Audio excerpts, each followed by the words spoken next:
이어서 경남 뉴스입니다. 경남 지역은 현재 창원과 진주 등 16개 시군에 폭염 경보가, 거제와 남해에는 폭염주의보가 발효됐습니다. 어제 경남에선 6명의 온열질 환자가 추가돼 누적 온열질 환자는 207명으로 늘었고, 오늘 새벽 통영에선 열대야가 관측됐습니다. 오늘은 어제와 비슷한 기온 분포를 보이겠고 대체로 맑은 가운데 자외선 지수는 매우 높은 단계까지 올라서 야외 활동에 주의가 필요합니다. 집중호우 때 농경지와 시설물의 침수를 막기 위해 도내 곳곳에 배수 펌프장이 설치되어 있는데요. 이게 구조적으로 취약하고 배수 용량이 부족해서 제 기능을 다하지 못하는 곳이 많아 개선이 시급해 보입니다. 박민상 기자가 보도합니다. 집중호우가 내리던 지난 19일 오후 3시쯤 진주시 사복면의 전력입니다. 불어난 하천물이 범람해 농경지로 흘러들어가고 있습니다. 같은 시간 인근의 배수 펌프장 내부입니다. 펌프장 안에까지 물이 차오르자 관리자가 급히 펌프장 가동을 중단합니다. 농민들은 농경지가 침수되는 상황에 오히려 펌프장 가동을 중단해 피해를 키웠다고 주장합니다. 배수장을 계속 가동을 시키시면은 물이 이 정도 안 됩니다, 이거는. 이곳의 펌프장은 전기 모터가 노출된 횡축 펌프를 쓰는데 농어촌공사는 침수가 되면 작동이 어렵고 감전 사고의 위험이 높아 가동을 중단했다고 해명했습니다. 물이 계속 차오를 경우에 이제 인명사고, 감전에 의한 인명사고가 발생할 수 있고. 지난 18일 밀양시 무안면의 요양원도 인근 배수 펌프장이 가동되지 않아 침수됐는데 이곳의 펌프장도 침수 때 제 기능을 못하는 횡축 펌프 구조였습니다.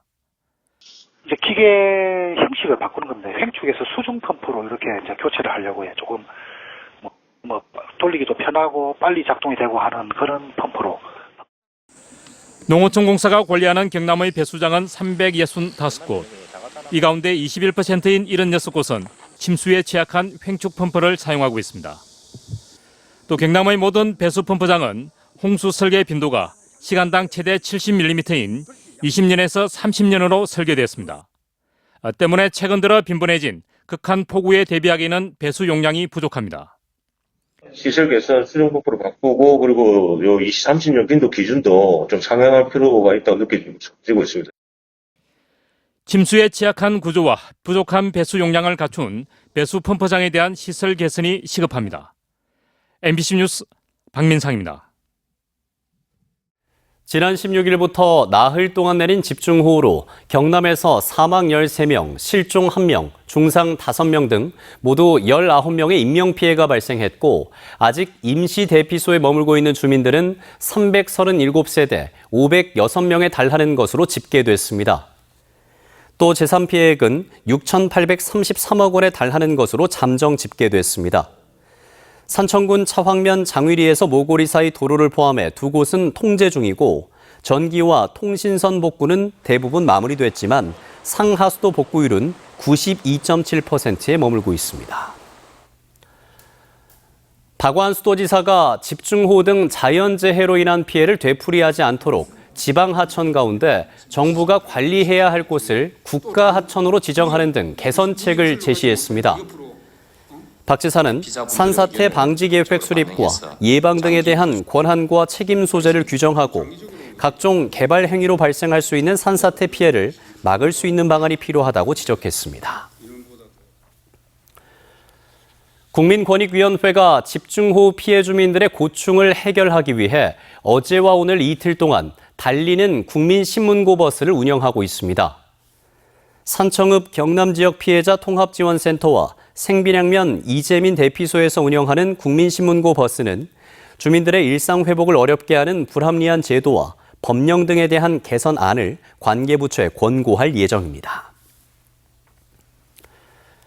미국 정부가 제시한 다음 달 1일 한미 무역 협상 시한을 앞두고 경남을 비롯한 전국의 농민단체들이 어제 서울 대통령실 인근에서 집회를 열고 미국의 농축산물 개방 요구는 관세 협박이라고 규탄했습니다.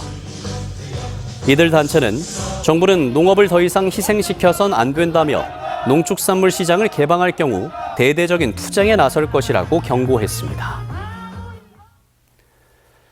청소년들과 대학생 청년단체인 경남청년유니온이 어제 경남도청 앞에서 노란 봉투법으로 알려진 노조법 2, 3조 개정을 촉구했습니다.